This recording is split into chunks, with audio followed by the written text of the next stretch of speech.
नमस्कार विद्यार्थी मित्रांनो, VJC स्टडीच्या यूट्यूब चॅनलवरती आपलं स्वागत आहे. नुकताच राज्यसेवा पूर्व परीक्षा 2026चा रिझल्ट लागलेला आहे. मेन्सच्या तयारीला आता बरेचसे जण लागले आहेत. ज्यांचं मेन्ससाठी सिलेक्शन झालेलं आहे, सर्वप्रथम त्यांना खूप साऱ्या शुभेच्छा. जे दुसऱ्यांदा मेन्स लिहित आहेत डिस्क्रिप्टिव्हची, तर त्यांच्यासाठी एवढं काही चॅलेंज नसणार आहे. परंतु जी लोकं पहिल्यांदा मेन्स लिहिणार आहेत, तर त्यांच्यासाठी हे चॅलेंज असणार आहे. तर मेन्सच्या बाजूने कशी तयारी करायला पाहिजे, काय करायला पाहिजे, काय नाही करायला पाहिजे, या अँगलनी थोडीशी माहिती देणारं एक लेक्चर आहे. डिटेलमध्ये 2-3 गोष्टींवरती मला तुम्हाला सांगायचं होतं. माझं मत मांडायचं होतं आणि थोडीशी चर्चा करायची होती. त्या अँगलनं हे लेक्चर मी रेकॉर्ड करतोय. तुमच्या जर का काही डाऊट, क्वेरीज, क्वेश्चन, सजेशन असतील तर कमेंट बॉक्स तुमच्यासाठी ओपन आहे. त्याच्यावरती तुम्ही त्या पोस्ट करू शकता. मेन्स आन्सर रायटिंगच्या बाजूनं बरेचसे लेक्चर्स आपल्याच यूट्यूब चॅनलवरती उपलब्ध आहेत. याशिवाय PSR ऑप्शनलच्या बाजूनं सुद्धा आपण बरेचसे व्हिडिओ लेक्चर्स आपल्या VJC स्टडीच्या यूट्यूब चॅनलवरती अपलोड केलेले आहेत. ज्यांचा PSR ऑप्शनल आहे त्यांच्यासाठी डॉक्टर शांतिश्री पंडित JNUच्या VC आहेत सध्या. तर त्यांचं मराठी आणि इंग्लिशमधल्या 2 लेक्चर सीरीज आपल्या यूट्यूब चॅनलवरती उपलब्ध आहेत. याशिवाय माझी स्वतःची इंडियन कॉन्स्टिट्यूशन ॲट वर्क आणि पॉलिटिकल थिअरी याच्या 2 NCERTची पुस्तकं आहेत. तर त्याचं मराठी माध्यमातनं 2 लेक्चर सीरीज उपलब्ध आहेत. इंडियन कॉन्स्टिट्यूशन नावाची माझी एक लेक्चर सीरीज उपलब्ध आहे, की जी तुम्हाला GS पेपर 2 आणि ऑप्शनल PSR ऑप्शनसाठी उपयोगी पडू शकते. एसीसाठी आपण खूप एक चांगलं लेक्चर घेतलंय. एसे कसा लिहायला पाहिजे, त्याच्यामध्ये कोणत्या गोष्टी इन्क्लूड करायला पाहिजेत, ओके, कशी रायटिंग करायला पाहिजे, या बाजूने एसेबद्दल खूप चांगलं एक लेक्चर आहे, ते तुम्ही पाहू शकता. आणि ओव्हरऑल आन्सर रायटिंगच्या बाजूनं बरीचशी माहिती तुम्हाला मी इथं दिलेली आहे. सगळ्यात महत्त्वाची गोष्ट म्हणजे GSचे 4 पेपर आहेत, पेपर 1, पेपर 2, पेपर 3 आणि पेपर 4. तर या 4 पेपरचा UPSCच्या धर्तीवरती आधारित MPSCच्या संदर्भासह मी सिलेबस डिकोड केलाय. म्हणजे जवळ-जवळ 100 पेक्षा जास्त पानांचा तो सिलेबस डिकोड केलेला आहे. ते जरी तुम्ही पॉइंट्स केले तरी तुम्हाला चांगले मार्क्स येऊ शकतात. चांगले मार्क्स येऊ शकतात यापेक्षा तो विषय समजेल नक्की काय आहे, त्याच्यामध्ये कोणते टॉपिक इन्क्लूड आहेत हे तुम्हाला समजतील. त्याच्यामुळं आपल्याच VJC स्टडीच्या टेलिग्राम चॅनलवरती तो डिकोड केलेला सिलेबस आहे. तुम्ही अभ्यासक्रम असं जरी सर्च केलं तर तो तुम्हाला डिकोड केलेला सिलेबस मिळून जाईल. बाकी आपण भेटत राहतोय, बोलत राहतोय. याशिवाय VJC स्टडी नावाचा आपला टेलिग्रामचा चॅनल आहे आणि पॉलिटी बाय वैभव शिवडे नावाचा आपला एक टेलिग्रामचा चॅनल आहे. तर हे चॅनल तुम्ही जॉईन केले असेल तर वेल अँड गुड. नसेल जॉईन केलं तर जॉईन करून घ्या. बाकी एक्झामच्या रिलेटेड ज्या काही अपडेट्स आहेत, मला जी काही माहिती तुमच्यापर्यंत पोहोचवायची आहे, तर टेलिग्रामच्या माध्यमातून मी तुमच्यापर्यंत पोहोचवण्याचा प्रयत्न करतोय. याशिवाय YouTube आहे, आपलं Instagram आहे, Facebook आहे. या सोशल मीडियाच्या माध्यमातून सुद्धा आपण कनेक्ट होऊया. सगळ्यात महत्त्वाची गोष्ट, आता तुम्ही मेन्सला क्वालिफाय झालेला आहे, त्याच्यामुळे तुम्ही गर्दीतनं गटात आलाय हे लक्षात ठेवा. आणि मेन्सच्या बाजूने ज्या काही गोष्टी तुम्हाला करायच्या असतील तर आता तुम्ही करू शकता किंवा त्याला सुरुवात तुम्ही केलीच असेल. वेळ आहे, ऑक्टोबरमध्ये याचे मेन्स होणार आहे. आता जून चालू आहे. जुलै, ऑगस्ट, सप्टेंबर म्हणजे जवळ-जवळ 90 दिवस तर ग्रॉस आहेत. 150 दिवसांचा तुम्हाला कालावधी मिळेल. म्हणजे आत्तापासून काउंट केला तर. त्याच्यामुळं वेळ आहे आणि ह्या राहिलेल्या वेळेत किंवा जो काही वेळ शिल्लक आहे, तर त्या वेळेत तुम्ही चांगलं काम करू शकता मेन्सच्या बाजूनं. मागच्या वर्षी म्हणजे 2025चा डिस्क्रिप्टिव्हचा पहिला अटेम्प्ट होता आणि ज्या विद्यार्थ्यांनी हा अटेम्प्ट दिलेला आहे, तर त्यांना आता आयोगाची आयडिया आली. म्हणजे अशी लोकं म्हणत होती, की पहिला पेपर आहे, म्हणजे पहिल्यांदा डिस्क्रिप्टिव्ह होतीये, त्यामुळे MPSC काहीच करू शकेल. MPSCने खूप चांगलं केलंय. तो डोंट वरी की पेपर कसेच निघतील, पेपर चेकच होतील का, याचं तुम्ही टेन्शन नका घेऊ. पेपर MPSCने खूप चांगले काढलेले आहेत. जे पेपरला जाऊन आलेले आहेत, उत्तरपत्रिकेची क्वालिटी म्हणजे ज्या पेपरवरती तुम्ही उत्तरं लिहिता, उत्तरपत्रिकेची क्वालिटी सुद्धा खूपच चांगली आहे. त्यामुळे तुम्ही पेपरच्या बाजूने अजिबात टेन्शन घेऊ नका. तुम्ही आता अभ्यासाच्या बाजूने टेन्शन घ्या. म्हणजे टेन्शन घ्यायचा अर्थ अभ्यास चांगला करणं आत्ता गरजेचं आहे. ओके. माझं होईलच का? पेपरचा अवघड आला तर काय करू? माझा ऑप्शनच तयार नाही झाला. माझं GSचं मला इथिक्सचं काहीच समजत नाही. हे असल्या शंका, कुशंका काहीही मनात न आणता राहिलेल्या दिवसात तुमच्यातलं जे बेस्ट ऑफ द बेस्ट आहे ते बाहेर काढण्याचा प्रयत्न करा. ओके. 4 पेपर आहेत. एसेचे 1 पेपर आहे. लँग्वेजचे 2 क्वालिफाय पेपर आहेत आणि तुमचा ऑप्शनलचे पुन्हा 2 पेपर आहेत. तर हे एवढे सगळे पेपर तुम्हाला लिहायचे आहेत. तुमच्यासाठी टास्क असेल 3 तास बसणं आणि पेपर कव्हर करणं. जी नव्या दमाची, नव्या एनर्जीची लोकं आहेत, की जे पहिल्यांदा क्वालिफाय झालेत, तर त्यांच्यात एक वेगळी एनर्जी आहे. पण मग त्यांना अनुभव कमी आहे. परंतु परंतु जी लोकं दुसऱ्यांदा मेन्स देणार आहेत, की ज्यांनी 2025चा ऑलरेडी अटेम्प्ट मेन्सचा दिलेला आहे, त्यांच्यासाठी आता एक्सपिरियन्स आहे, त्यांना थोडीशी आयडिया आली, तर त्यांच्यासाठी ही एक संधी असणार आहे आणि ही लोकं ही सगळी संधी सुवर्ण संधीत कन्व्हर्ट करतील, अशी मला आशा आहे. माझ्या खूप जवळच्या लोकांनी या एक्झाम दिलेल्या आहेत आत्ता 2025 मेन्स आणि मला वाटतं, की त्या सगळ्या लोकांचं होऊन जाईल. आत्ता त्यांना इंटरव्ह्यूचा कॉल येईल. असं त्यांच्याबरोबर मला बोलल्यानंतर वाटलंय. सो लेट्स सी, पाहूया काय होतंय. येईलच असं मला तर वाटतंय. ओके, तुर्तास मेईच्या बाजूनं याच्यामध्ये आपण डिस्कशन करण्याचा प्रयत्न करूया. ज्या काही गोष्टी, घटना, घडामोडी मला जर तुम्हाला सांगायच्या आहेत, तर या लेक्चरच्या माध्यमातून मी तुमच्यापर्यंत पोहोचवतोय. राज्यसेवा मुख्य परीक्षा 2026च्या तयारीबाबत एक लेक्चर आहे. सगळ्याच गोष्टी जर का मला इथं सांगणं पॉसिबल झालं नाही, तरी सुद्धा कॉल मेसेजच्या माध्यमातून टेलिग्राम, युट्यूब, इंस्टाग्राम, व्हॉट्सअपच्या माध्यमातून आपण भेटत राहू, बोलत राहू आणि मेन्सच्या बाजूनं आपण तयारी अधिकाधिक कशी सोपी करता येईल आणि तुम्ही मेन्सला कसे क्वालिफाय व्हाल, म्हणजे मेन्समधून इंटरव्ह्यूला कसे क्वालिफाय व्हाल, याच्याबद्दल आपण प्रयत्न करूया. PSR ऑप्शनल, GS2 आणि एसए या 3 विषयांची जबाबदारी मी सांभाळण्याचा प्रयत्न करतोय. मी म्हणत नाही की मी त्याच्यात खूपच पारंगत आहे, कारण आजपर्यंत एखाद्या विषयात कोणच पारंगत होऊ शकलं नाही. हा इतिहास आहे. म्हणजे मी प्रयत्न करतोय, मी माझ्यातलं बेस्ट ऑफ द बेस्ट देण्याचा प्रयत्न करतोय या 3 विषयाच्या बाजूनं. युट्यूब चॅनलला जे मला फॉलो करतायत तर त्यांना माहितीच आहे, आपण क्वालिटीवर काम करतो, नॉट क्वांटिटी. ओके, ज्या दिवशी मला असं वाटतं की हे होऊ शकत नाही चांगलं, तर त्या दिवशी मी लेक्चर रेकॉर्ड करत नाही. आज मला वाटतं की लेक्चर चांगलं होऊ शकतं, तर मी करू शकतो. त्याच्यामुळं टिकून राहा, जिंकून जाचाल. ओके, ही प्रोसेस आहे. जेवढ्या शांत डोक्याने या प्रोसेसला तुम्ही डील कराल, तेवढं तुम्ही रिझल्टच्या अधिक जवळ जा. त्याच्यामुळे कोणतंही टेन्शन न घेता, जी काही लोक मेन्सला क्वालिफाय झालेली आहेत, तर त्यांच्यातला सगळ्यात बेस्ट परफॉर्मन्स आता मी देईन आणि चांगल्या प्रकारे मी मेन्स लिहीन. सध्या तुमच्या डोक्यात हेच चाललं पाहिजे, तर कोणताही विचार आला नाही पाहिजे. ओके, चलो 2-3 महत्वाचे पॉईंट सांगू आणि आपण सुरुवात करूया. सगळ्यात पहिल्यांदा महत्वाचा पॉईंट की जो मला तुम्हाला सांगायचा आहे, 2025चा जो मुख्य परीक्षेचा पेपर आहे, कुठला? MPSC मेन्स 2025, म्हणजे मागच्या वर्षीचा अटेम्प्ट, पहिला डिस्क्रिप्टिव्ह अटेम्प्ट म्हणू शकतो. आता ज्या लोकांनी ऑलरेडी हा पेपर लिहिलाय, म्हणजे ही मेन्स लिहिली आहे, तर त्यांना काय विचार करण्याची गरजच नाही. त्यांना माहित आहे की आयोगाने कसे प्रश्न विचारले, ऑप्शनल कसा होता, GS कसे होते, एसए कसा होता, लँग्वेजचा पेपर कसा होता, त्यांना आता याच्यातली आयडिया आलेली आहे. जी लोक पहिल्यांदा पेपर लिहिणार आहेत, तर त्यांनी पहिलं काम हे करायचं आहे, हे पेपर उचकडून बघायचे. ओके, झेरॉक्स सेंटरवरती मिळतील, आयोगाच्या वेबसाईटवरती मिळतील, तुमच्या कोणी मित्रमैत्रिणींनी पेपर दिले असतील तेही काढून बघा, पण हे पेपर बघा. ओके, आता तुम्ही म्हणणार लँग्वेजचा पेपर क्वालिफाय आहे, आम्ही तो का करू, आम्हाला मार्क्स मिळतील, असं होत नाही. जी लोक पहिल्यांदा मेन्स लिहिणार आहेत, मला वाटते 12वी नंतर 3 तास बसून पेपर लिहिण्याची त्यांची पहिली वेळ असेल. 12वी नंतर, म्हणजे 12वी मध्ये सुद्धा आता 3 तास बसायला लागत नाही. आणि जी लोक लॉकडाऊन मध्ये पास झालेत, त्यांच्यासाठी तर हा टास्कच असणार आहे. म्हणजे मी कोणाला कमी नाही समजत, पण मी तुम्हाला सांगतोय, कारण 3 तास बसून पेपर लिहिणं हा पहिला टास्क आहे, लक्षात ठेवा. आणि आपल्याला तिथपासून सुरुवात करायची. त्याच्यामुळं आता जर का तुम्ही पेपर देत असाल, कुठेही टेस्ट सिरीजला वगैरे जात असाल, तर 3 तास बसायची सवय लावा. पहिल्यांदा तुम्ही 3 तास बसला पाहिजे. पेपर कव्हर होईल हा दुसरा भाग आहे किंवा दुसरी गोष्ट आहे. पहिल्यांदा 3 तास बसा आणि मग पेपर सोडा. सो तुम्ही हे MPSC मेन्स त्याच्यातले कशाचे, राज्यसेवेचे पेपर आणायचे. त्याच्यामध्ये लँग्वेज, ओके, याचे 2 पेपर, मराठी आणि इंग्लिश. त्याच्यानंतर एसएचा पेपर, त्याच्यानंतर GSचे 1 ते 4 पेपर आणि जो तुमचा ऑप्शनल आहे, ओके, तर त्याचे 2 पेपर. हे एवढे सगळे पेपर तुमच्याकडे असले पाहिजेत. नसतील, झेरॉक्स सेंटरवरून प्रिंट मारा. ओके, आयोगाच्या वेबसाईट्सवरती उपलब्ध आहेत किंवा मग आपल्या VJC स्टडीच्या टेलिग्राम चॅनलवरती सुद्धा मी पोस्ट करून दिलेले आहेत. हे सगळे पेपर तुमच्याकडे असले पाहिजेत आणि हे पेपर सोडवलेले असले पाहिजेत, म्हणजे लिहिलेले असले पाहिजेत. सोडवले म्हणजे आता ते गोल वगैरे करायचं नाही, ते प्रॉपर लिहिलेले असले पाहिजे. आता बऱ्याच जणांचा पहिला प्रश्न आहे, आम्ही पहिल्यांदाच मेन्सला क्वालिफाय झालोय, अजून आम्हाला कोणतं स्टडी मटेरियल वापरायचं हेच माहित नाही, मग तुम्ही कसं म्हणताय लिहिलेलं असलं पाहिजे? एवढं केलं ना तुम्ही काहीतरी, म्हणजे तुम्ही आलाय, लगेच प्री दिली आणि लगेच मेन्सला क्वालिफाय झाला, असं तर झालं नाही. याचा अर्थ तुमच्या डोक्यात जे काय चाललंय, जे काय मेन्सच्या बाजूने आहे, तर या पेपरच्या माध्यमातून ते तुमच्या उत्तरपत्रिकेवरती उतरवा. हे खूप महत्वाचं आहे. याच्यातनं तुम्हाला कळेल आपण GS1 ला कुठपर्यंत जाऊ शकतो, हिस्ट्रीचं आपण लिहू शकतो का, GS2 ला आपण पॉलिटीचं, आता जे आपण जनरल पॉलिटी वाचतोय, तर ते पॉलिटी किती उपयोगाचं आहे, तिथं काय त्याचा समावेश करून आपण उत्तरापर्यंत पोहोचू शकतो का. GS3 मध्ये सायन्सचं काय करायला लागेल, GS4 मध्ये एसएच्या केस स्टडी आपल्याला, इथिक्सच्या केस स्टडी आपल्याला जमतील का.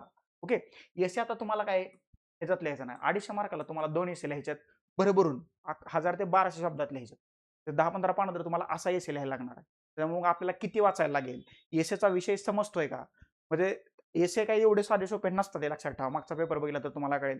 त्यासाठी प्रॉपर तुमच्याकडे डाटा असला पाहिजे. ओके, त्याच्यानंतर मग माझा ऑप्शनल, सपोज माझा ऑप्शनल आहे PSIR, बरोबर, पॉलिटिकल सायन्स आणि इंटरनॅशनल रिलेशन. तर या बाजूने या 2 पेपरची आयोगाची डिमांड काय आहे 2025 ची, मग ती मी जेवढं आतापर्यंत PSIRच्या बाजूने वाचलंय, तर ते वाचलेलं ते आयोगाचे डिमांड फुलफिल करते का? हे सगळे प्रश्न जर का तुमच्या डोक्यात असतील, तर हे पेपर सोडवल्यानंतर ते सगळ्या प्रश्नाचे उत्तर तुम्हाला ऑटोमॅटिकली मिळतील. आत्ता तुमचा अभ्यास झालाच असेल, असं काही माझ्या मनात नाहीये. जेवढा काही तुमचा अभ्यास झालेला आहे, त्या अभ्यासावरती तुम्ही हे पेपर सोडवणं गरजेचं आहे. आत्ता स्टार्टिंग पॉइंटला. आणि मग ज्यावेळेस तुम्हाला असं वाटेल, की माझा अभ्यास झालाय, म्हणजे अगदी जो राज्यात पहिला येतो आणि जो राज्यात शेवटी येतो, त्याला शेवटपर्यंत वाटत नाही आपला अभ्यास झालाय आणि तो होऊ शकत नाही. ओके? पण आत्ता जो काय तुमचा पहिल्यांदा अभ्यास झालाय, तर स्टार्टिंग पॉइंटला हे सगळे पेपर सोडवा तुम्ही. लिहा, ऍक्च्युअल लिहा. जे पुण्यात असतील तर ते PSIRच्या बाबतीत मी काम करीनच तुमच्यावरती. क्वालिटीच्या बाबतीत म्हणजे GS2च्या बाबतीत आणि SAच्या बाबतीत आपण त्यावरती करू. ते जर माझ्याकडे चेक करायला दिले तर आपण तो प्रयत्न करू चेक करायचा. ओके? तर हे तुम्ही पेपर लिहा. आणि ज्यावेळेस तुम्ही ऑक्टोबरला 3 तारखेला पहिला पेपर आहे ऑक्टोबरमध्ये. तर जर का तुम्हाला सप्टेंबरमध्ये वेळ मिळाला तर पुन्हा हेच पेपर सोडवा. आणि आत्ता जे सुरुवातीला तुम्ही उत्तरं लिहिणार आहात ना, ती जपून ठेवा. नाहीतर ती त्या शेंगदाणावाल्याला. असं काय करू नका. ही उत्तरं जपून ठेवा. आणि ज्यावेळेस तुम्ही सप्टेंबरमध्ये पेपर लिहाल, तर तुम्हाला कळेल आत्ता लिहिलेला पेपर आणि अभ्यासानंतर सप्टेंबरमध्ये लिहिलेला पेपर याच्यामध्ये जमीन आसमानाचं अंतर आहे. तर तुम्ही प्रगल्भ होत चाललाय किंवा तुमच्या उत्तर लिखाणाच्या स्टाईलमध्ये, प्रश्नाच्या उत्तराच्या ड्राफ्टिंगमध्ये आता ड्रास्टिक चेंजेस झालेले दिसतील. It's well and good. ही चांगली परिस्थिती आहे. त्याच्यामुळे आत्ता हे पेपर सोडवणं मला वाटतंय गरजेचं आहे, इम्पॉर्टंट आहे. मग माझा अभ्यास झाला नाही, काहीच करू, तुम्ही काहीतरी सांगताय, हे डोक्यात येऊ नका. सुरुवात यांनी करा. पेपर सोडवून करा सुरुवात. मेन्सला क्वालिफाय झालाय ना, म्हणजे तुमची तयारी आता अशी पाहिजे, उद्या मी आज झोपेतनं उठलो, उद्या सकाळी जरी आयोगाने पेपर ठेवला तरी मी देऊ शकतो. म्हणजे पॉसिबल नाहीये, पण कॉन्फिडन्स तर तेवढा तुमच्यात पाहिजे. समजतंय का? माझं मत तुम्हाला समजतंय का? कॉन्फिडन्स तेवढा पाहिजे. हे पेपर तुम्ही सोडवणं गरजेचं आहे. पेपर पहा, सोडवा, त्याचं विश्लेषण करा. त्याच्यातलं तुम्हाला काय जमतंय आणि काय जमत नाही. म्हणजे सगळ्यात महत्त्वाची गोष्ट ही असते. आता हे तुम्ही सगळे एवढे पेपर केले राज्यसेवेचे, बरोबर? आता तुम्हाला कळेल, सपोज आपण GS2 बद्दल किंवा PSIR बद्दल बोलू. आता तुम्ही म्हणाल ह्याच्यातला मला IGP नाही, ऑप्शनल बद्दल नको बोलू. ऑप्शनल आपण नंतर बोलू. GS2 बद्दल बोलू, की जो माझा विषय आहे. ओके? याच्याला तुम्हाला असं वाटेल, की जे जनरल पॉलिटिक्स आहे, IGP आणि दुसरं आहे IR, इंटरनॅशनल रिलेशन. ओके? तुम्हाला असं वाटेल, की IGPचा पोर्शन मला जमत नाहीये. मला IR वरती मला प्रश्न लिहिताना मजा येते किंवा मला ते प्रश्न लिहिता येत आहेत. बरोबर? काही लोकांना असं असेल, की मला IRचे प्रश्न लिहिता येत नाहीत, परंतु मला IGPचे प्रश्न लिहिता येत आहेत. ओके? म्हणजे हे सोपं आणि अवघड तुमचं क्लिअर कट सेग्रिगेशन झालं. झालं. मग आता IGPचा पोर्शन ज्यांना अवघड जातोय, तर त्यांनी IGPला जास्त वेळ देणं गरजेचं आहे. आणि ह्या IRला कमी वेळ द्या. मी म्हणत नाही याच्याकडे दुर्लक्ष करा. याला थोडासा कमी वेळ द्या. कारण ऑलरेडी याच्याबद्दल तुम्हाला काहीतरी माहिती आहे. तुम्ही उत्तर लिहू शकताय. त्याच्यामुळे याला कमी वेळ द्या, याला जास्त वेळ द्या. पेपर 2चा संपला विषय. इथिक्सच्या बाबतीत काही जणांना उत्तर लिहिता येऊ शकतात, परंतु केस स्टडी बरोबर त्यांना डील नाही करता येत. मग आता तुम्ही केस स्टडीवरती ज्यावेळेस तुम्हाला हा GS4चा पेपर, GS4 पेपर सोडल्यानंतर इथिक्सचा पेपर सोडल्यानंतर तुम्हाला कळेल, की मी बाबा प्रश्न लिहू शकतो, पण मला केस स्टडी जमत नाहीत. काही जण केस स्टडी लिहू शकतात, काही जणांना प्रश्न जमत नाहीत. मग हे सोपं आणि अवघड असं जर का सेग्रिगेशन, असं जर का क्लिअर कट डिव्हायडेशन झालं, तर मग अभ्यास सोपा झाला की अवघड झाला? अभ्यास सोपा झाला. जे सोपं जातंय त्याला कमी वेळ द्यायचा आपल्याला आणि जे अवघड जातंय त्याला आपल्याला जास्त वेळ द्यायचा आहे. कशालाही सोडून द्यायचं नाही. आपल्याला सगळंच करायचंय. कारण आपल्याला 250 मार्कांसाठी 3 तास बसून 20 प्रश्न लिहायचे आहेत. मग आपली तयारी तेवढीच ताकदीची असायला पाहिजे. त्यामुळं या पेपरचं विश्लेषण करणं आणि ते पेपर लिहिणं आत्ता गरजेचं आहे. आणि मग तुम्हाला कळेल, की काही गोष्टी मला जमतायत, त्याच्यासाठी जास्त मला कष्ट करावे लागणार नाहीत. काही गोष्टी मला जमत नाहीत, त्याच्यासाठी मला जास्त कष्ट करावे लागतील. आणि मग पुढे ज्यावेळेस तुम्ही अभ्यास सुरू कराल, प्रॉपर टेस्ट सिरीजला जाल, कोण मॉड्यूल बॅचेस घेईल, कोण मेंटरशिप लावेल, कोण क्लास लावेल, जे काही तुमचं असेल ते ठरलेलं असेल ते. तर मग त्या बाजूने तुम्हाला त्याचं कशावरती लक्ष द्यायचं आणि कशावरती कमी लक्ष द्यायचं हे तुमच्या लक्षात येईल. त्याच्यासाठी हे तुम्हाला मी पेपर जे आहेत तर ते सोडवायला सांगितलेले आहेत. प्रॉपर विश्लेषण करून घ्या आणि जर का पुण्यात असाल तर ते एकदा चेक करा. आपण 1 to 1 डिस्कशन करू आणि याच्यातनं काहीतरी चांगला मार्ग काढण्याचा प्रयत्न करू. बघा, चर्चेतनं प्रश्न सुटतात आणि संवादातून नवे मार्ग निर्माण होतात, नव्या दिशा सापडतात. त्याच्यामुळे नेहमी चर्चा आणि संवाद करत राहणं गरजेचं असतं. ते पहिला पॉईंट काय आहे, 2025 पेपर काढणं, ते सोडवणं, ते चेक करून घेणं आणि काय जमतंय काय जमत नाही हे बाजूला काढणं आणि मग त्याच्यावरती काम करणं. सगळ्यात महत्त्वाचा टास्क तुमच्यासाठी हा असेल. म्हणजे अभ्यास माझा सुरू नाही की नाही, मग एसे कुठं लिहू, इथिक्सचा केस स्टडी कसा करू, ऑप्शनलची कशी तयारी करू, हा दुसरा भाग आहे. हे नंतर येतं. प्रायमरी हे आहे, पेपर पहा. Okay, that's it. चलो पुढे जाऊया. पुढचा इरेजर छोटी का झाली? चलो पुढे काय म्हणतोय, पुढचा आपला जो महत्वाचा घटक आहे, इथपर्यंत तुम्हाला समजलं असेल, याच्याबद्दल काही डाऊट नाही. आता ज्यांच्या बॅचेस चालू आहेत तर त्यांना तर काही डाऊटच नसेल. तुम्ही जिथं बॅचेसला जाताय त्यांच्याकडून सुद्धा ही उत्तरं चेक करून घेऊ शकता. ओके, फक्त उत्तरं चेक करून घेणारा कोण आहे एकदा हे चेक करा, नाहीतर मग काय अवघडच आहे परिस्थिती. त्यामुळं जिथं बॅचेस लावले, जिथं क्लास लावले, तर त्यांच्याकडून ही उत्तरं तुम्ही चेक करून घेण्याचा प्रयत्न करायला पाहिजे. ओके, आता जे पहिल्यांदा मेन्सला क्वालिफायला झाले त्यांनी काय करायचं सांग. पहिल्यांदा मुख्य देणार त्यांनी काय करायचं? त्यांनी काय नाही, त्यांनी फक्त अभ्यास करायचा. ओके, देणारे आहे बरं आहे शब्द काय कसा ना पाहुणा शब्द. पहिल्यांदा मुख्य देणारे त्यांनी काय करायचं? काय नाही, त्यांनी नुसतं वाचायचं, दिवसातनं 3 तास लिहायचं, ते कोणाकडून चेक करून घ्यायचं.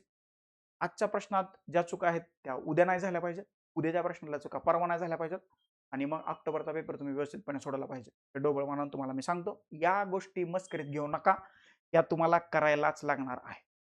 सगळ्यात महत्वाचं बघा, तुमच्याकडं अभ्यास साहित्य आहे का? म्हणजेच काय, इंग्लिशमध्ये त्याला स्टडी मटेरियल असं म्हणतात. तुमच्याकडे अभ्यास साहित्य आहे का? ते एक्झामचे डिमांड फुलफिल करतं का? सगळ्यात महत्वाची गोष्ट. क्लासच्या नोट्स तुम्ही जिथं क्लास लावला असेल, काही जण सेल्फ स्टडी करतात, काही जण UPSC मटेरियल वापरलं असेल, जे काय असेल ते, पण अभ्यास साहित्य आहे का? त्या अभ्यास साहित्यावर आपण मेन्स लिहू शकतो का? दुसरा प्रश्न विचारायचा. ओके, सगळ्यात महत्वाचा टास्क आहे अभ्यास साहित्य. ते तुमच्याकडे असायला पाहिजे. 4 पेपरचा असायला पाहिजे, एसएचा असायला पाहिजे, आणि ऑप्शनलचं तर असायलाच पाहिजे, कारण ऑप्शनल 500 मार्कांचा आहे. ओके, मेन्सचं तुम्हाला शेड्यूल हे माहिती आहे ना, स्ट्रक्चर काय आहे ते? 5 पेपर असतात, मी जास्त जसं सांगितलं तसं. ओके, एसए 250 मार्काला 2 एसे लिहायचे असतात. पहिले जे 2 पेपर आहेत लँग्वेजचे ते क्वालिफाईंग स्वरूपाचे असतात, 300-300 मार्काला असतात. त्यानंतर एसए येतो, एसए 2 एसे लिहायचे 250 मार्काला, 125-125ला असे 2 एसे. त्यानंतर जीएस असतं. Okay, paper 1 250 mark, paper 2 250 mark, paper 3 250 mark, नंतर पेपर 4 250 मार्क, आणि शेवटी ऑप्शनलचा एकच ऑप्शनल निवडायचा असतो. फॉर एक्झाम्पल जर का तुम्ही PSR निवडला, पॉलिटिकल सायन्स आणि इंटरनॅशनल रिलेशन, ओके, राज्यशास्त्र आणि आंतरराष्ट्रीय संबंध, पुन्हा मग याचे 2 पेपर असतात. हे प्रत्येकच ऑप्शनचे 2 पेपर असतात, ते तुम्हाला लिहायचे असतात. असे पेपर लिहायचे असतात, आणि मग तुमचा 275 मार्काचा इंटरव्ह्यू होईल. हे सगळे एमपीएससीच्या मेन्सचं शेड्यूल आहे, बरोबर. तर मग पहिल्यांदा काय असलं पाहिजे तुमच्याकडे? अभ्यास साहित्य, स्टडी मटेरियल, की जे अभ्यास तुम्ही त्याचा करून मेन्सचा पेपर लिहू शकता. हे कोणासाठी आहे? जे पहिल्यांदा मेन्सला क्वालिफाय झालेले आहेत त्यांच्यासाठी आहे, दुसऱ्यांसाठी नाही. ओके, दुसऱ्यांदा कोणाला क्लास लावायचा आहे, कोणाला मेंटॉरशिप घ्यायची आहे, कोणाला टेस्ट सिरीज लावायच्या, किंवा मग कोणाला अजून काय करायचंय, कोणाला मॉड्यूल बॅचेस लावायचे आहेत, तर ते आत्ताच पहा. ते आत्ताच पाहणं गरजेचं आहे. पुलाखालनं जास्त पाणी जर का वाहून गेलं आणि जर का उशीर झाला तर तुम्हाला मग काहीच करता येत नाही, ऐन वेळी तुम्ही काहीच करू शकणार नाही. त्याच्यामुळं ह्याच्यातलं काय करायचं आहे हे आत्ता ठरवा. काल रिझल्ट लागलाय, आता तुमचं नाव फायनल इयरला झालंय. त्यांचा स्कोर खूप चांगला होता, त्यांना अगोदरच माहित होतं काय करायचं, त्यांनी अगोदरपासून सुरुवात केलेली आहे. तर मग ज्यांचं तळ्यात माहित होतं होईल का नाही, नाही काय नाही झालं तर काय करायचं, झालं तर काय करायचं, तर त्यांना आत्ता चित्र स्पष्ट झालंय, पिक्चर क्लिअर झालाय. ओके, त्यामुळं क्लास लावायचा का, मेंटरशिप लावायची का, टेस्ट सिरीज लावायची, कुठली बॅच घ्यायची का, कोणाला भेटायचं की कोणाची पर्सनल मेंटरशिप घ्यायची, हे तुम्ही आता ठरवलं पाहिजे. ही योग्य वेळ आहे. ह्याला ठरवायला महिना लावू नका, हे 2 दिवसातलं डिसिजन. घरी विचारा, म्हणजे 2 दिवसाला डिसिजन काय म्हणतोय, एकदा तुमचं डिसिजन, 1 दिवस तुम्हाला वेळ, विचार करायला वेळ, आणि दुसरा विचार केलेला वेळ जर का सत्यात, म्हणजे विचार जो वेळ घेऊन विचार केलाय तो विचार जर का सत्यात उतरायचा असेल तर सुप्रीम कोर्टाची परवानगी लागते. सुप्रीम कोर्ट म्हणजे घरच्यांची परवानगी लागते. त्यांनी जर का पैसे नाही दिले, म्हणजे मेन्सला क्वालिफाय झाला आणि पैसे नसणार असं नाही होणार, ते देतीलच. तर मिळालेला पैसे सत्कारणी लावता आले पाहिजे, एवढं लक्षात ठेवा, बरोबर. येते लक्षात. तर याच्याबद्दल तुम्ही 2 दिवसात डिसिजन घेणं गरजेचं आहे.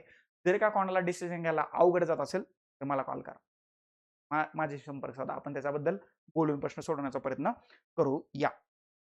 ओके, आता हे झालं, अभ्यास साहित्य गोळा केले, टेस्ट सिरीज लावली, मेंटरशिप, जे काय असेल ते झालं. ह्याच्यानंतर एक दुसरा महत्वाचा टास्क येतो, लिखाण. हे लिखाण कधी करायचं? कधीतरी करायचं, तुम्हाला ज्यावेळेस वाटेल त्यावेळेस. ओके, झोपेत नोट, तुम्हाला वाटलं आज मला आळस आलाय, आज मला लिखाण करायचं, करा. असं करू नका. दररोज लिखाण केलं पाहिजे, दररोज. दररोज. ते पहिल्यांदा मेन्सला क्वालिफाय झाले ना, त्यांनी झोपायच्या अगोदर स्वतःला प्रश्न विचारायचा, आज किती प्रश्न लिहिलेत.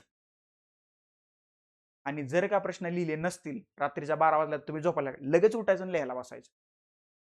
हे आत्ता तुम्हाला जोक वाटत असेल, पण तुम्ही ज्यांनी 2025 ची मेन्स दिली आहे त्या लोकांसोबत मी बोललोय. तर अक्षरशः पोरांना लिहिता आलं नाही. पोरांनी पेन ठेवून बसले होते. हे लक्षात ठेवा. हाताला काही जणांच्या क्रॅम्प येतात, काही जणांना घाम येतो, काही जणांना मांडताच येत नाही. अशी परिस्थिती झालेली आहे. त्याच्यामुळं दररोज लिखाणाचा सराव करा. काहीही लिहा. काही लिहा म्हणजे परीक्षेच्या बाजूने जे काही तुम्हाला जमतंय ते लिहा. मी म्हणत नाही पहिल्याच दिवशीचं आन्सर तुमचं एकदम टॉपर सारखं येईल. टॉपर ही कन्सेप्ट नसते, हे लक्षात ठेवा पहिल्यांदा. मला कोणतरी सांगतं टॉपर टॉपर असं काही नसतं. तुम्ही उद्या टॉपर होऊ शकता. तेवढा विश्वास स्वतःवरती ठेवा. आणि तुम्हाला हात जोडून नम्र विनंती. ओके, तेवढा विश्वास ठेवून काम करायला लागा. बरोबर. त्याच्यामुळे काहीतरी लिहा. दररोज लिहा. दररोज 2 प्रश्न तरी लिहा. समजतंय. युपीएससीचे प्रश्न मराठी ट्रान्सलेट करून दिलेले आहेत. ओके, जीएसचे प्रश्न काढा बाजूला, ऑप्शनलचे प्रश्न काढा बाजूला, एखादा ईएसए रविवारी लिहित चला, लिहा ना. आणि ते मग चेक करा, तपासा. आज लिहिलेला आन्सर आणि 2 आठवड्यात लिहिलेला आन्सर याच्यामध्ये तुम्हाला फरक जाणवेल. मग त्याच्यासाठी प्रॅक्टिस करावी लागेल. हे खूप गरजेचं आहे.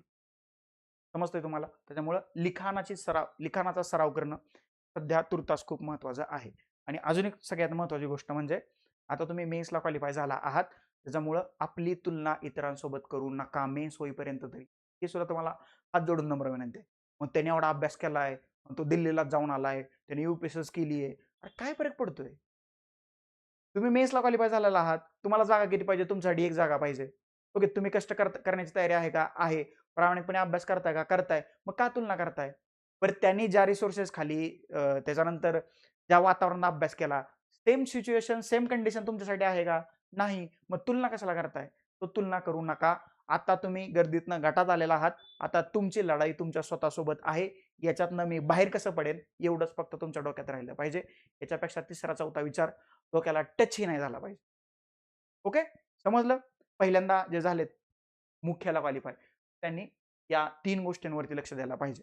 याच्यापेक्षा जर का चौथी एखादी गोष्ट तुम्हाला वाटत असेल तर ती सुद्धा याच्यामध्ये ऍड ऑन करा आणि त्याच्यावरती तुम्ही काम करायला सुरुवात केलेलं असायला पाहिजे. ओके, समजलं. पुढं एक महत्वाची गोष्ट म्हणजे आता हे मेन्सला क्वालिफाय झाले, आता तुम्ही लिखाण करायलाही काही सुरुवात केलेली असेल. आता मेन्सचे जे काही सगळे पेपर आहेत तर तो अभ्यासक्रम पहा. ते आता तुम्हाला माहितच झालंय, त्याच्याबद्दल काही जास्त बोलायची गरज नाही. तरी पण डिकोड केलेला सिलेबस मी माझ्या टेलिग्राम चॅनलवरती पोस्ट करतोय. तर तो डिकोड केलेला सिलेबस एकदा पाहून घ्या, की मग आपल्याला कळेल की कुठला घटक आपल्याला जमतोय आणि कुठला घटक आपल्याला जमत नाही. ओके, ईएसएचा काही सिलेबस नाहीये. पण लँग्वेजचे जे पहिले 2 क्वालिफाईंग पेपर आहेत, अर्हताकारी शुद्ध मराठीत, तर त्या पेपरचा सिलेबस आयोगाने दिलेला आहे. तोही आता मी अपलोड करून देतो. त्याच्यानंतर जीएसचा सिलेबस दिलेला आहे आणि त्याच्यानंतर ऑप्शनलचा सिलेबस दिलेला आहे. एसएचा सिलेबस नाही, मग त्याला सिलेबस नसतो. म्हणजे हे सांगतो तुम्हाला. बरोबर. त्या बाकीच्या पेपरचा सिलेबस दिलेला आहे. तुमचा जो ऑप्शनल तुम्ही निवडलेला आहे, त्या ऑप्शनलचा सिलेबस मराठी आणि इंग्लिश दोन्ही भाषेत उपलब्ध आहे. दोन्ही भाषेतला सिलेबस बघा. एखादा मराठीतला पॉईंट नाही समजला, इंग्लिशमध्ये बघा. इंग्लिशमधला पॉईंट समजला नाही, मराठीत बघा. दोन्ही भाषेत उपलब्ध आहे. आणि आपल्या चॅनलवरती सुद्धा मी तो अपलोड केलेला आहे. सिलेबस बघणं, त्याच्यातले कुठले पॉईंट्स तुम्हाला जमतायत, जमत नाही ते आत्ताच सेग्रिगेशन करा. मी मागाशी सुरुवातीलाच सांगितलं त्याप्रमाणे. आणि मग class notes, test series, mentorship, batches, class जे काय असेल तर तिथनं ते फुलफिल करून घ्या. अभ्यासक्रम तुमच्या सोबत असणं गरजेचं आहे. अभ्यासक्रम सोबत असला आणि तो चांगला डिकोड केलेला असला, 10% अभ्यास सोपा झाला म्हणून समजायचं. तुम्ही जो अभ्यास करणार आहात तर तो 10% सोपा झाला असं आपण समजू शकतो.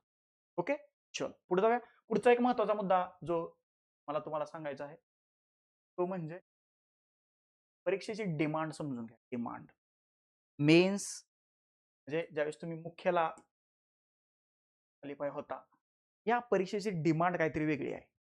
म्हणजे आता तुम्ही पाठांतरच केलंय आणि मी करीनच असं नाही. ओके, डोक्यात तुम्ही जे वाचताय ते डोक्यात गेलं पाहिजे. डोक्यात जे आहे ते पेपरवरती आलं पाहिजे आणि पेपरवरती आल्यानंतर त्याचं व्यवस्थितपणे ड्राफ्ट तयार झाला पाहिजे. ते वाचताना वाचणाऱ्याला वाटलं पाहिजे हे एका प्रश्नाचं उत्तर आहे. ज्यावेळेस तुम्ही एसे लिहिणार ना, ज्यावेळेस तुम्ही पॅरेग्राफ करता, हा पहिला पॅरेग्राफ आहे फॉर एक्झाम्पल. त्याविषयी तुम्ही दुसरा पॅराग्राफ करताना काहीतरी लिंक लागली पाहिजे या 2 पॅराग्राफमध्ये. ओके. नाहीतर दुसरा पॅराग्राफ, पहिला पॅराग्राफ काहीतरी वेगळा सांगतोय आणि दुसरा पॅराग्राफ काहीतरी वेगळा सांगतोय, असं होता कामा नये. उत्तराचं सुद्धा तसंच. मग तुम्ही उत्तर कसं लिहिणार?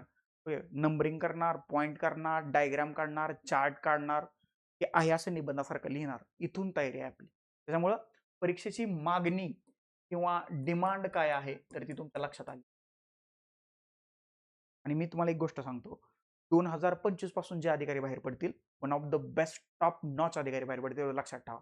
पोरांनी जीव तुटेपर्यंत अभ्यास केला.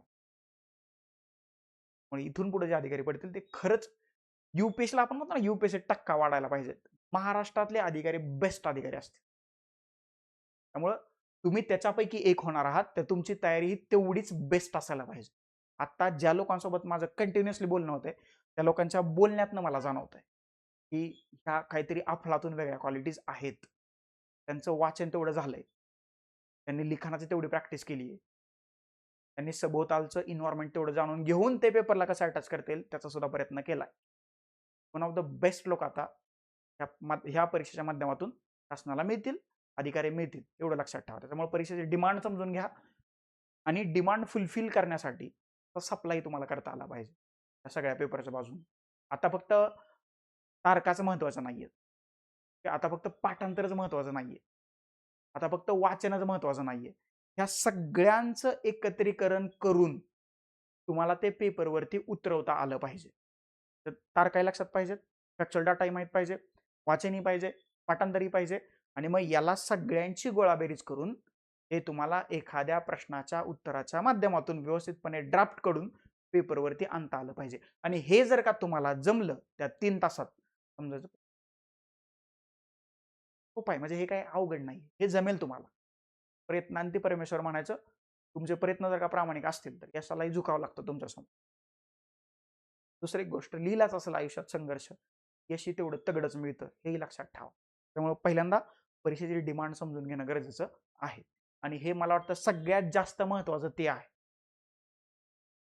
म्हणजे काही काही लोकांचं असं असेल की त्यांना वाटतच नसेल की बाबा मी मेन्सला क्वालिफाय होऊ शकतो, पण झालंय चुकून, मग आता काय करायचं? आता अभ्यास करायचा, झुकून देऊन अभ्यास करायचा. कधी असं ऐकलं अभ्यास करून माणूस मेलाय?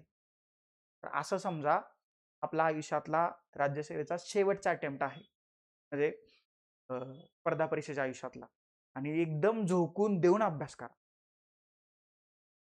म्हणजे अभ्यास करत असताना आरोग्यही जपा, विशेषतः मुली. कारण ज्यावेळेस मुली अभ्यासाला बसतात तर मग त्यांचं दुर्लक्ष होतं, मग अभ्यास की अभ्यास. फॅमिली प्रेशर, बऱ्याचशा गोष्टी असतात, मुलांवरती असतात आणि मुलींवरती असतात. त्याच्याबद्दल मी बऱ्याच वेळेला बोलले, आत्ता काय ती वेळ नाही बोलायची, पण मी बोलीन. जर का तुमच्या काही डाऊट्स असतील त्या बाजूने सुद्धा, पेपरच्या बाजूने तर आपण बोलतो, पण मला वाटतंय इतर ज्या काही गोष्टी असतात की ज्या डायरेक्टली इनडायरेक्टली तुमच्या अभ्यासावरती परिणाम करतात, जर का तुम्हाला वाटत असेल की इथं आल्यानंतर, यांच्यासोबत बोलल्यानंतर प्रश्न सुटतायत, नवीन मार्ग मिळतात, तर बिनधास्तपणे या, त्यासाठी मी तुम्हाला मदत करण्याचा प्रयत्न करेन, माझ्या परीने जेवढं होतंय तेवढं. त्यामुळं अजून एक महत्वाची गोष्ट, आरोग्यावरती लक्ष देणं सुद्धा गरजेचं आहे. जोपर्यंत तुम्ही स्पर्धा परीक्षेचा अभ्यास करता तर 2 गोष्टींवरती खर्च झाला पाहिजे. कुठल्या कुठल्या? जे कंपन्यांच्या बाजूने करतात त्यांना माहित आहे. एक, पुस्तकं, आणि दुसरं खाणं पिणं. म्हणजे पिणं म्हणजे तेवाला नाहीये, तेवाला एनर्जी ड्रिंक, तेवाला म्हणजे मी काय दुसरं बोलतोय असं नाही, रेड बुल वगैरे. ओके, तर ह्या 2 गोष्टींवरती तुम्ही खर्च करणं अपेक्षित आहे, जो तुमचा होत असेल असं मला वाटतं. बाकीच्या गोष्टींवरती खर्च नाही झाला तरी चालेल, पोस्ट निघाल्यानंतर आपला खर्च करायचा आहे. त्यामुळं ह्याही गोष्टीवरती थोडंसं तुम्ही लक्ष ठेवा. समजतंय? आलं लक्षात? बाकी ह्याच्याबद्दल आपण बोलू. फक्त लक्षात काय ठेवायचं आहे, परीक्षेची डिमांड मी समजून घेईल आणि डिमांड समजून घेतल्यानंतर ही डिमांड फुलफिल करण्यासाठी जो काय मला सप्लाय करावा लागेल तर तो मी व्यवस्थितपणे करेल. स्वतःचं टाइम टेबल रेडी करा. जी लोक कुठेतरी मेंटरशिपला जात असतील तर ते मेंटरशिपचं टाइम टेबल तुम्हाला सुटेबल आहे का हे एकदा क्रॉस चेक करा. आता त्यांनी तुम्हाला पहाटे 3 वाजता बोलले, म्हणजे असं कोण बोलवत नाही, बोललं बाय चान्स, तर तुम्हाला उठणं होणार आहे का? नाही होणार. काही लोकांना रात्रीचा अभ्यास करायची सवय असते, काही लोक रात्री अभ्यास करतील, ते सकाळी लवकर उठतील का? नाही उठणार. म्हणजे तुमच्या शेड्यूलमध्ये चेंजेस झाल्यामुळे तुमच्या आरोग्यावर जर का निगेटिव्ह इम्पॅक्ट होणार असेल तर ते शेड्यूल चेंज करू नका. हे लक्षात ठेवा, हे खूप महत्वाचं आहे. कारण परीक्षेच्या काळात अभ्यासाच्या नादात आपण आरोग्याकडे दुर्लक्ष करतो. त्याचे परिणाम जे आहेत तर ते परीक्षा अगोदर आठवड्यावर आपल्याला दिसायला लागतात. पाठीत दुखतंय, पोटात दुखतंय, डोकं दुखतंय, डोळे दुखतायत. हे जर का करायचं नसेल तर थोडं थोडं आरोग्याकडे लक्ष देत चला. हे महत्वाचं आहे. समजतंय?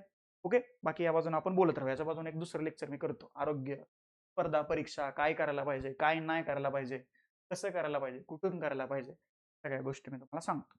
आता जी लोक पहिल्यांदा मेन्स दिली त्यांच्याबद्दल मी बोललोय.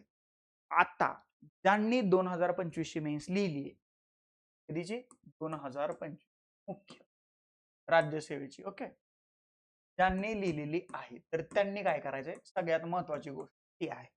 काही जणांना पेपर अवघड गेलेले असतील, काही जणांना पेपर खूपच सोपा गेलेला असेल, त्यांना आहे म्हणजे बऱ्याच जणांना तेवढा कॉन्फिडन्स आहे की मला इंटरव्ह्यूचा कॉल येईल. ओके. पण जे आता दुसऱ्यांदा मेन्सला क्वालिफाय झालेले आहेत तर त्यांनी सगळ्यात महत्वाची गोष्ट करा, मागील वर्षी आपण काय चुका केलेल्या आहेत त्या चुका पेपरवरती लिहून काढा. म्हणजे असं करा की पेपर 1 मध्ये काय चुका झाल्यात, पेपर 2 मध्ये काय चुका झालेल्या आहेत, पेपर 3 मध्ये काय चुका झालेल्या आहेत, पेपर 4 मध्ये काय चुका झालेल्या आहेत, तर त्या तुम्ही लिहून काढणं गरजेचं आहे. ओके. आणि या चुका कमी करण्यासाठी किंवा ओव्हरकम करण्यासाठी माझा काय प्लॅन आहे त्याच्या समोर असला पाहिजे. म्हणजे चुका काढल्या, तुम्हाला समजल्या, त्याच्यावरती तुम्ही कामच नाही करणार, असं होता कामा नये. प्रॉपर पेपरचं अनालिसिस करा. पेपरमधल्या कुठल्या टॉपिकवरती मी कमी पडलो आणि तिथं आता मला अभ्यास करण्याची गरज आहे, याचं जर का डिवायडेशन तुम्ही केलं तर पुन्हा त्या पेपरच्या अनुषंगाने तुमचा अभ्यास सोपा होईल. माझं वारंवार सांगणं तेच आहे, जोपर्यंत तुम्ही सोपं आणि अवघड बाजूला काढणार नाहीत तोपर्यंत तुम्हाला हे सगळं अवघड वाटू शकतं. हो, मागच्या मेन्सला ज्या काही तुमच्या चुका झालेल्या आहेत त्या बाजूला काढा आणि त्या चुका होणार नाही त्यावेळेस याची पुरेपूर काळजी घ्या. बरोबर. मग काही जणांचं पेन कुठला असावा ही चूक असू शकते किंवा काही जणांचं लिखाणाचं स्पीड ही चूक असू शकते. काही जणांची प्रश्नांची चॉईस ऑप्शनल असतील तर ही सुद्धा चूक असू शकते. तर त्या चुका ज्या झालेल्या आहेत तुम्हाला वाटतं अगदी छोटी छोटी गोष्ट, अगदी छोट्यातली छोटी गोष्ट पेपरवरती घ्या. अधिकारी झाल्यानंतर पोस्ट निघाल्यानंतर दाखवेल बघा मी एवढं मायक्रो प्लॅनिंग केलं होतं. त्यामुळे ते पेपरवरती लिहा. हे काय निवडणूक चिन्ह नाही, हे दाखवतोय. एवढं मायक्रो प्लॅनिंग करा आणि मग त्या चुका ओव्हरकम करण्यासाठी तुमचा प्लॅन काय आहे तो तिथे रेडी असला पाहिजे. तो असलाच पाहिजे. म्हणजे एका बाजूला चुका असतील, दुसऱ्या बाजूला तुमचा प्लॅन असायला पाहिजे. या चुका माझ्याकडून आत्ता होणार नाहीत, याच्यासाठी माझी ही स्ट्रॅटेजी आहे. तर ते तुमच्याकडे असलं पाहिजे. ओके. समजतंय? सगळ्यात पहिली आणि महत्वाची गोष्ट. अजून एक महत्वाचा पॉइंट, 2025च्या मुख्यमध्ये मी कुठं कमी पडलो हे मान्य करा. हे मान्य करा. त्याला इगो आणि ॲटिट्यूड आणि ओव्हर कॉन्फिडन्स मध्ये नेऊ नका. काहीच फायदा नाही, तोटा होणार आहे. ओके. दुसरा महत्वाचा गोष्ट, मी कमी कुठे पडलो किंवा पडले, पडले. ओके. कुठं मी कमी पडलो म्हणजे कुठं मी माझं बेस्ट ऑफ द बेस्ट दिलं नाही, कुठं मी माझं 100% दिलं नाही, तर ते बाजूला घ्या. म्हणजे काही जणांचा ऑप्शनल PSR आहे आणि त्यांचं MA झालंय पॉलिटिकल सायन्समध्ये, ते माझ्यासारखं. आणि तुम्हाला असं वाटतंय मी MAचं पॉलिटिकल सायन्स जरा थोडंसं ब्रशअप केलं असतं तर मी 2025 ची मुख्य लिहिताना मी चांगला परफॉर्मन्स दिला असता. मग आता त्याच्यावरती काम करा. म्हणजे एखाद्या लर्नरचं, आस्पायरंटचं, विद्यार्थ्याचं एक चांगलं लक्षण असू शकतं. चुका मान्य करून त्याच्यावरती तुम्ही काम करायला सुरुवात केली. सगळ्यात चांगल्या चुका कोणाला समजतील? आपल्या स्वतःला.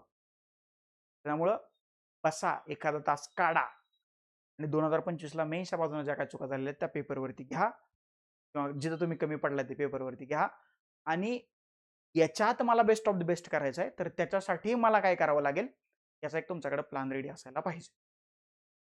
चुकांचं रिपिटेशन होता कामा नये, ते मान्यच नाहीये. म्हणजे 2025ला पण तुम्ही पेपर निम्माच सोडून आलाय, 2026ला पण तुमच्या डोक्यात असं असेल की जेवढा झालाय अभ्यास त्याच्यावरतीच पेपर देऊ, मग काय याला काय म्हणायचं? आता तो शब्द मला नाही वापरायचा. ते माती खाल्ल्यासारखंच आहे ना, सोप्यातल्या सोप्या शब्दात. तर ते आत्ता त्या चुका होणार नाहीयेत. आत्ता मी कमी पडणार नाहीये, हे तुमच्या डोक्यात चाललं पाहिजे. समजतंय? हे दुसऱ्यांदा मी जे देतायत. बरोबर? परत असं म्हणू नका, की माझा पब्लिक ॲडमिनिस्ट्रेशन ऑप्शनल होता. मी चांगलं वाचलं होतं. मग माझ्याकडून पेपर नाही कव्हर झाला. मग का नाही झाला? ते काढले तुम्ही. नसेल तर मग आत्ता काढा. म्हणजे तुम्ही तुमचं सेंटर सपोज पुण्याच्या या टोकावरनं त्या टोकाला पेपर द्यायला जाताय. बरोबर? तुम्हाला किती स्टेबल राहील? आय नो की ते त्रासदायकच आहे. ते त्याच्याबद्दल नक्कीच सहानुभूती आहे. पण मग चुका झालेल्या पुन्हा त्याच रिपीट होणार असाल, तर मग तुम्ही चुकांवरती कामच नाही केलं याचा अर्थ. समजतंय? माझं मत लक्षात येतंय. हे हे थोडंसं मी ॲग्रेशनने, रागाने बोलत असेल असं जर का तुम्हाला वाटत असेल, थोडंसं त्या अँगलनी घ्या. काही अडचण नाही. पण मग चुका कमी झाल्या पाहिजे. कुठे कमी पडलो हे तुमच्याकडं कुठे कमी पडणार नाही आत्ता, की जे मागच्या वेळेस मी पडलो होतो, याचा एक तुमच्याकडे प्लॅन असला पाहिजे. बरोबर? आणि आन्सर रायटिंगची प्रॅक्टिस मागच्यापेक्षा तुम्ही दुप्पट चांगल्या पद्धतीने केली पाहिजे. म्हणजे नुसतं लेक्चर बघून, नुसती बॅच लावून, नुसतं मेंटरशिपला जाऊन काय होणार नाही. त्याची तुम्ही प्रॉपर प्रॅक्टिसच केली पाहिजे. आय नो तुमच्यात ते पोटेन्शियल आहे. मला माहिती आहे तुम्ही ते फोडणार मेन्स. करू शकाल तेवढं. कुठलाही तुमचा ऑप्शन असू द्या, कुठलाही जीएसचा पेपर असू द्या, कुठलाही एसएर तुम्हाला लिहायला सांगितलं. त्यामुळं हे करा. चुकातनं शिकलं पाहिजे. ओके? आणि आता हे झालं. जे 2500 ज्यांनी 2500 दिली आहे, 26च्या लोकांनी काय करायचं याच्यासाठी झालं. आता दुसरा एक मला तुम्हाला प्लॅन सांगायचा आहे, की जे 2027 ची तयारी करतायत, की ज्यांचा 2027चा अटेम्प्ट आहे, हे मी थोडक्यात सांगणार आहे. मग आपण थांबूया. खूप मोठं लेक्चर झालं तर तुम्ही पाहणार नाही. 2027 ज्यांचा 2027चा अटेम्प्ट आहे, तर त्यांनी काय करायचं आहे? तर त्यांनी आत्ता मेन्सचीच तयारी करायची आहे. कुठली? मुख्य परीक्षेची. Reverse engineering. हे लक्षात ठेवा. त्यांनी मेन्सचीच तयारी करायची आहे. त्यांनी प्रिलिमची तयारी आता करायची नाही. मेन्सचे सगळे तुमचे पेपर वाचून, म्हणजे पेपरचा सिलेबस तुमचा वाचून झाला असेल. सिलेबसच्या प्रत्येक पॉईंटला थोडा थोडा तुमच्याकडून हात लागला असेल, असं मला वाटतं. तो तुम्ही मेन्स करणं गरजेचं आहे. प्रिलिमच्या नादी लागू नका. अजिबात नादी लागू नका. क्लासवाले जर का तुम्हाला प्रिलिम शिकवत असेल तर त्यांना सांगा मेन्स शिकवा. कारण आता मेन्स नाही केली, प्रिलिम्स नंतर मेन्स तुम्हाला अवघड जाऊ शकते जर का तुमचा पहिला अटेम्प्ट असेल तर. कुठेही जावा तुम्ही, मेंटरशिपला जावा, टेस्ट सिरीजला जावा, क्लासला जावा, बॅचेसला जावा, इंटिग्रेटर करा, काही करा. त्यांना म्हणा होता मेन्स शिकवा किंवा तुम्ही मेन्सचा अभ्यास करा. तुम्ही स्वतःला प्रिपेअर करा मेन्ससाठी. आणि लिखाणाची प्रॅक्टिस करा, जे 27 अटेम्प्ट देणार आहेत त्यांच्यासाठी. आलं लक्षात? एवढंच मला तुम्हाला 27च्या बाजूने सांगायचं होतं. आता याच्या व्यतिरिक्त जर का काही तुमचे डाऊट्स असतील, आपण भेटत राहू. ही लेक्चर सिरीज मी कंटिन्यू करणार आहे, त्याच्याबद्दल काही डाऊट नाही. लेक्चरच्या बाजूनं तुमच्या काही शंका असतील, तुमचे काही प्रश्न असतील, कमेंट बॉक्समध्ये कमेंट करा. माझा नंबरही तुमच्याकडे आहे, त्याच्यावरती तुम्ही मला कॉन्टॅक्ट करू शकता. फक्त मेन्सच्या बाजूने जर का तुम्ही चांगला प्रयत्न केला, मी गॅरंटी देतो 100% तुमचा रिझल्ट येणारच आहे. फक्त स्वतःवरती तेवढा चांगला विश्वास तुमचा असला पाहिजे.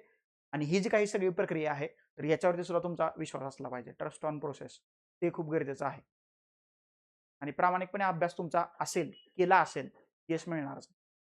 ओके? तर हे मेन्सच्या बाजूनं मला जे काही 2-3 मुद्दे महत्त्वाचे सांगायचे होते, तर ते मी तुमच्यापर्यंत पोहोचवलेले आहेत. पी-एस-आर ऑप्शनल, GS2 आणि एस-ए या 3 बाजूने जर का तुम्हाला काही डाऊट्स असतील, तर मी तुम्हाला 100% त्याच्यावरती मदत करण्याचा प्रयत्न करेन. ओके? माझ्याकडे जे काही बेस्ट ऑफ बेस्ट सोर्सेस आहेत, best of best study material आहे, ओके, मेंटॉर्स असतील, तर ते मी तुम्हाला उपलब्ध करून देईन. आलं लक्षात? ओके? जाता एकच तुम्हाला सांगेन, जवळ ही लढाई आहे.